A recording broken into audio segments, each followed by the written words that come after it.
1000 বছর কচ্ছপের মতো বেঁচে থাকার থেকে, 1000 বছর কচ্ছপের মতো বেঁচে থাকার থেকে একদিন বাঁচবো বনের রাজা সিংহের মতো বাঁচবো। ঠিক না বেঠিক? জোরে বলুন ঠিক না বেঠিক? অন্যায়ের বিরুদ্ধে লড়াইয়ের নাম হলো ইসলাম।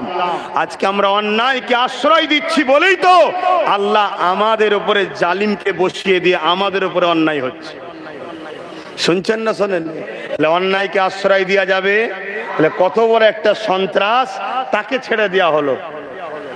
আর দেশ বিরোধী, সংবিধান বিরোধী কালা কানুন করেছে কেন্দ্র সরকার, তার বিরুদ্ধে আহলে সুন্নাত ওয়াল জামাত 200-500 লোক নিয়ে, আমি সেখানে নাই, ছোট ছোট প্রোগ্রাম করছে আহলে সুন্নাত ওয়াল জামাত। কেন? মানুষকে আমরা জানাচ্ছি, এখন কথা বুঝে আসছে।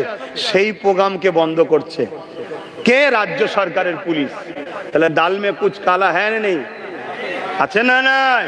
এটা আমডাঙ্গার কথাটা বলতে গিয়ে চলে গেলাম। আমডাঙ্গায় ওই ছেলেটা কি করলো, এই ফটোর গায়ে হুজুর পাশার নাম লিখে এবারে অনেক কুৎসি বিয়াদবিমূলক কর্মকাণ্ড করেছে। এইটাকে নিয়ে এলাকার মানুষ প্রশাসনের দ্বারস্থ হয়েছে। মন দিয়ে শোনেন, প্রশাসনের দ্বারস্থ হয়েছে, প্রশাসনকে জানিয়েছে। প্রশাসন গুরুত্ব দেয়নি। প্রশাসন কেন গুরুত্ব দেয়নি? জোরে বলুন, কথা বলবেন তো। প্রশাসন এজন্য গুরুত্ব দেয়নি কেন? প্রশাসনের ওপর থেকে চাপ আছে। এই যে হরিণঘাটায় যেটা বললাম, ও বেচারিরও ওপর থেকে বলুন চাপ আছে। আর ওপর থেকে চাপ কারা দেয় একটু বলবেন না? শাসক। আর শাসককে ক্ষমতায় আনে কারা? তাহলে বাঁশ নিজের তো নিজেরাই লিচ্ছি। কথা খারাপ লাগছে? ক্ষতি আমরা তো আমাদের নিজেদেরই করছি নাকি? এ কথা মাথায় ঢুকছে না? ঢোকে না? হ্যাঁ, কষ্ট হচ্ছে কথা নাকি? বাপ আমার এখনো বোঝেন, আমার ভাষা ঠিক থাকছে না তো? খারাপ লাগছে নাকি? আর কি মিষ্টি কথা বলবো? এ জাতকে আমরা নিজেরা শেষ হলাম। যদি আমরা শেষ হয়ে যাই, শেষ হয়ে যাক, আমরা আমাদের বাচ্চাগুলোকে শেষ করে যাচ্ছি। এই ছোট ছোট বেগুনা বাচ্চাগুলোর কি অপরাধ? ইসলাম ঘরে জন্ম নেওয়ার জন্য এদেরকে রাস্তাঘাটে হত্যা করা হচ্ছে, এদেরকেও ধরে পিটানো হচ্ছে ছোট ছোট বাচ্চাদের ঘরে। এরা মাদ্রাসায় পড়ছে, ছোট্ট ছোট্ট বাচ্চা, এদের ঘরে জঙ্গি আতঙ্কবাদ বলা হচ্ছে। আর যারা প্রকাশ্য অগ্নি অস্ত্র নিয়ে খুঁজছে তাদেরকে দেশভক্ত বলা হচ্ছে। কেন? ওদের আব্বারা দেশের মাথায় আছে, আর আমাদের আব্বারা ওদের আব্বাদের পা চাটছে। কথা মাথায় ঢুকছে না? ঢোকে নেই? রাগ হলে বা কিছু করেন নেই, আমারও ভেতরটা জ্বলছে তো, আমারও ভেতরটা জ্বলছে। কথা বুঝে আসছে তো? সেই জায়গায় কি হলো? প্রশাসন গুরুত্ব দিল না কেন? ওপর থেকে চাপ আছে। শোনেন, এটা সাজানো একটা পরিকল্পনা চলছে। শান্ত জায়গা, মুসলমান চুপচাপ আছে, শক্তিশালী আছে, অনেক মুসলমান আছে। আরে একটা তো কিছু বাহানায় পুলিশ ঢুকাতে হবে নাকি? তা কি করা যাবে? একটা দুটো এরকম বীজ তৈরি করা আছে, বীজ। তাকে অমনি বলে দিল তুই এই কাজ কর, তুই এই কাজ কর, তোর কোনো চিন্তা নেই। আচ্ছা, গভর্নমেন্ট যদি বলে এই কাজ কর, কোনো চিন্তা নেই, বা ওপরের কোনো ভিআইপি নেতা যদি বলে এই কাজ কর, তোর কোনো চিন্তা নেই, ভাই সে সাহস পাবে না? পাবে না? তোকে যদিও খুব চাপাচাপি হয়, তুলতে যদিও হয়, ধারা হালকা দিয়ে দেবো রে। পুলিশ আমার, কোর্ট আমার, নেতা আমার, থানা আমার, সব আমার। তোর জন্য 7 স্টার থানা করে দেবো। যদি অবিবাহিত হোস, থানার মধ্যে ভিআইপি নারীদের বিয়েও দেবো। চিন্তা করছিস কেন? শুধু এটা কর। কি করবি? একটা ইসলাম কোরআনের উপরে আঘাত দে। কেন? দিলেই ধর্মপ্রাণ মুসলমান কি করবে? কষ্ট হবে না? বেনে কষ্ট হলেই কি করবে এরা? যা কাজ ছুঁজা গিয়ে রাস্তা অবরোধ করো। আরে রাস্তা অবরোধ করছো কেন বোকার মতো? রাস্তায় যারা যাতায়াত করে ওরা কি এটা করেছে? তাহলে ওর অবরোধ করে ওকে কষ্ট দিচ্ছ কেন? যদি তোমার অবরোধ করতে হয়, যাদেরকে ভোট দিয়ে ক্ষমতায় এনেছো তাদেরকে ঘেরাও করো, তাদেরকে ধরো, তাদেরকে ঘেরাও করো। এবং প্রশাসনের থানার সামনে যে ঘেরাও করে ধর্নায় বসে যাও। শুনছেন তো নাকি? রোডে নিরীহ পাবলিককে কেন কষ্ট দাও? কথা মাথায় থাকবে তো নাকি? কথা মাথায় থাকবে। হ্যাঁ, ঠিক জায়গায় ঢিলা মারো, অন্য জায়গায় ঢিলা মেরে লাভ নেই। অন্য জায়গায় ঢিলা মারলে নিজেই ফেঁসে যাবে। তো সেই জায়গায় কি হলো, ও কথা মতো কাজ করে দিল, ধরলো না, পাবলিক রাস্তায় নামলো, চাপে পড়ে ওকে তুললো, হালকা ধারা দিল, জামিনের সুব্যবস্থা হয়ে গেল। শুনছেন তো নাকি? কিন্তু এখন কি হচ্ছে আমডাঙ্গায় জানেন? জানেন আপনারা? হাজার হাজার নিরীহ মুসলমান ছেলেদের নামে মামলা হচ্ছে, কেস হচ্ছে, তাদের বাড়ি বাড়ি বাড়ি বাড়ি গিয়ে যাত্রীর তাবড়ানো হচ্ছে। চোট পুরুষ মানুষ কি করবে? তাবড়ালে পুলিশ এসে তারা করলে কোথায় যাবে? জোরে বলেন। ছুটে পালাচ্ছে। ওই পুলিশের মধ্যেই আবার কিছু চটিওয়ালা পুলিশ আছে। পুলিশের একটা হয় বুটওয়ালা, আর একটা হয়, জোরে বলুন, যেমন দিদিমণি দেখেছিল ওই যে মুর্শিদাবাদের চটিওয়ালা বিএসএফ না আধা সামরিক বাহিনী, দেখেছিলেন তো নাকি? তার মানে ও ডুপ্লিকেট চালাচ্ছে, এও ডুপ্লিকেট চালাচ্ছে, দুজনে পুরো পাল্লাই পাল্লাই কাঁটাই কাঁটাই সমান। শুনছেন তো নাকি? কিন্তু একটু চালাক, এ মোল্লাদেরকে ভাতা দিয়ে কিনে রেখেছে, আর ওর মোল্লা লাগে না, ও মোল্লা সাফ করছে, ডাইরেক্ট মোল্লা বিরোধীদের নিয়েই কাজ সারছে। শুনছেন তো নাকি? কিন্তু বাংলায় মোল্লা ছাড়া অসুবিধে আছে তো, মোল্লা বাংলায় 40%। ফট করে যদি অন্যদিকে গোল এলায় তাহলেই তো চিৎপাত হয়ে যাবে। ওই জন্য এখানে মোল্লাকে দরকার, তাই মোল্লা কিনে রেখেছে। কিন্তু এই মোল্লা সেদিন আর লাগবে না যেদিন ওদের পরিকল্পনা প্ল্যান পুরো তৈরি হয়ে যাবে। কথা মাথায় ঢুকছে? এই অসুবিধা হচ্ছে নাকি? তো যাই হোক, তারপরে কি হলো, হাজার হাজার ছেলেদের নামে কেস, ছেলেরা সব ছুটছে ছুটছে, তাবড়া দিচ্ছে। পুলিশের সাথে 2 নম্বর চটিওয়ালাও ঢুকছে। চটিওয়ালা কোনো কে পুলিশ চেনে, কিন্তু পুলিশ নিরুপায়। কেন নিরুপায়? ওপর থেকে চাপ আছে, কোনো যাবে, বেশি বেতাল করলে তোকে ডিমোশন করে দেবো, না হয় অন্য জায়গায় পাঠিয়ে দেবো। কি হচ্ছে তারপরে? আমি তুমি তো ঘর থেকে পালালাম, ঘরে কারা আছে এবারে? বাকিটা কি হচ্ছে আর বলবো খুলে, না বুঝে পাচ্ছ? বাকিটা মাথায় ঢুকছে না? ঢোকেনে কি জুলুমটা হচ্ছে এবার মাথায় ঢুকছে। এই সব কিছুর জন্য দোষী কারা? জোরে বলো কারা? জোরে বলো কারা? পরিবর্তন হও, পরিবর্তন হও।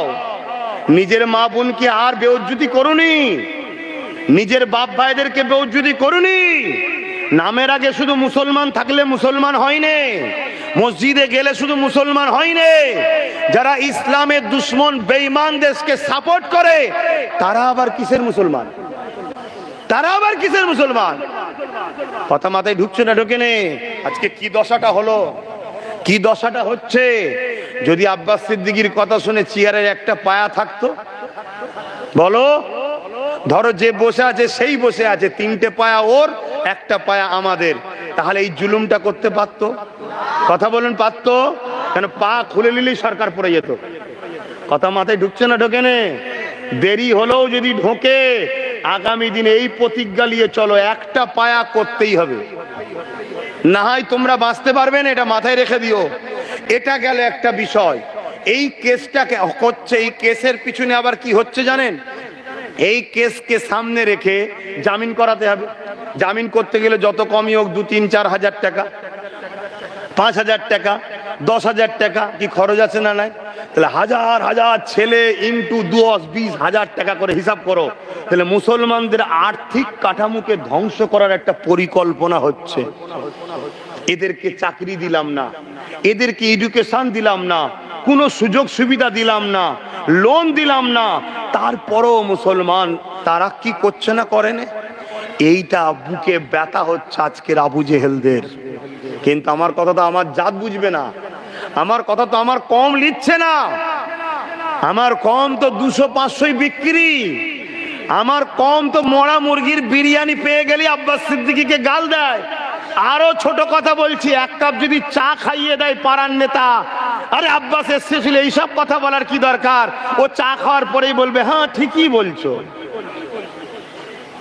তাহলে এ জাতের কি করে কল্যাণ হবে ভাই? বাপেরা, নজওয়ানেরা, তরুণেরা, আল্লাহ পাক ছাড় দিয়েছে, ছেড়ে দেয়নি। আমার নবী পাকের মিশনটা কি ছিল? এই দুনিয়ার জমিনে অন্যায় ছিল, অন্যায়কে মিটাবা। এই দুনিয়ার জমিনে সন্ত্রাসী ছিল, সন্ত্রাসকে মিটিয়ে দেওয়া। এই দুনিয়ার জমিনে হিংসা ছিল, হিংসাকে মিটিয়ে দেওয়া। এই দুনিয়ার জমিনে কাটাকাটি খুনোখুনি ছিল, আল্লাহ নবী ওগুলো মিটাতে এসেছিল। এ যুবকেরা, তরুণেরা, বাপেরা, এই জমিনে নারীদের উপরে জুলুম হতো, আমার নবী পাক নারীদের সম্মান বাঁচিয়েছে, জুলুমকে বন্ধ করেছে, জন্তু পুঁতে দেওয়া বন্ধ করেছে। এই জমিনের উপরে নেশা ছিল, আল্লাহ নবী নেশা মুক্ত সমাজ করেছে। এই জমিনের উপরে মানুষের গলায় বেল্ট, কোমরে বেড়ি দিয়ে বাজারে নিলামে তোলা হতো, ধনীরা তাদেরকে কিনে নিয়ে যে গোলাম বানাতো, আল্লাহ নবী এগুলোকে মিটিয়ে দিয়েছে, বন্ধ করেছে। এ যুবকেরা, তরুণীরা, বাপেরা, তথ্য বলে যাচ্ছে, মন দিয়ে শোনে। আমার নবী পাক মেরাজে গেলেন, ওখান থেকে নামাজ এনেছিলেন। তার আগে তো আমাদের জন্য নামাজ ফরজ ছিল না। আমার নবী পাক কেমন করে 570 খ্রিস্টাব্দে দুনিয়ায় এসেছে, 40 বছর বয়সে নবুয়াতের এলান করেছে। 540 ইন্টু 70, এজ 570 ইন্টু 40, 610 বছর হয়। এবং নবী পাক মেরাজে গেছে 621-এ। এই 11টা বছর ধরে আল্লাহ নবী কি করেছে? আল্লাহ নবী 11টা বছর ধরে অত্যাচারী শাসকদের বিরুদ্ধে আল্লাহ নবী মজলুমের পাশে, গরিবের পাশে, এতিমের পাশে, বিধবার পাশে, শোষিত বঞ্চিত মানুষের পাশে দাঁড়িয়ে জালিম শাসকদের বিরুদ্ধে আল্লাহ নবী সংগ্রাম করেছে, লড়াই করেছে। এই যুবকেরা, তরুণেরা, এই 11টা বছর ধরে পৃথিবীর অন্যায় অত্যাচারকে খতম করে দিয়ে আল্লাহর জমিনে নাই সত্যি ইনসাফ, ইনসানিয়াত, সাম্য প্রতিষ্ঠিত আমার নবী পাক করেছিলেন। আরো জোরে বলুন সুবহান।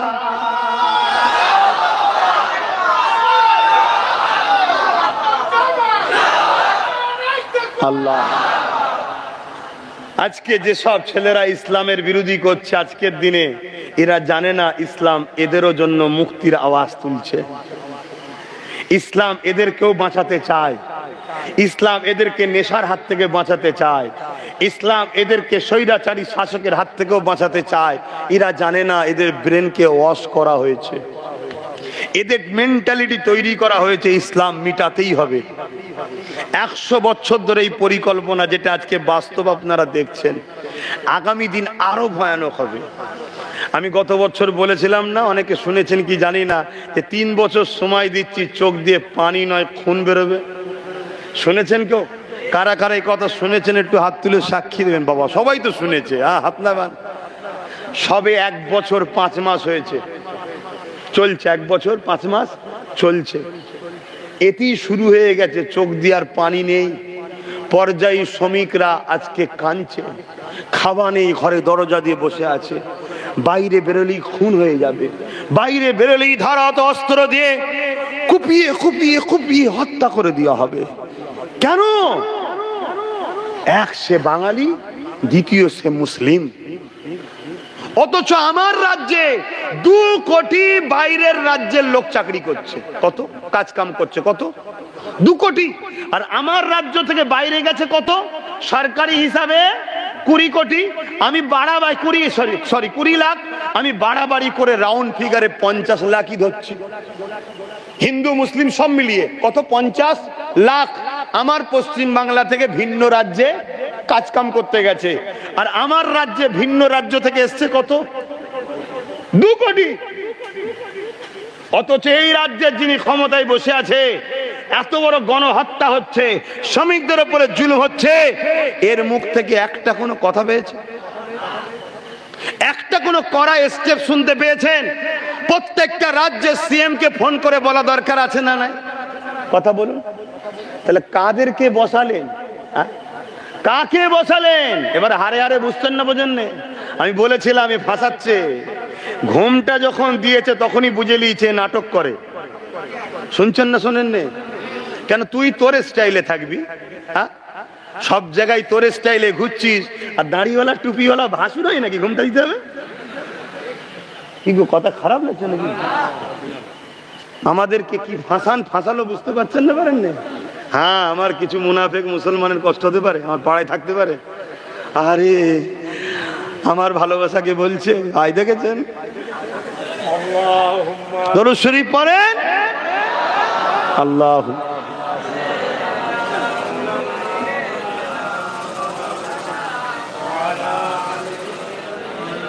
হজ করবো না, থাকবে?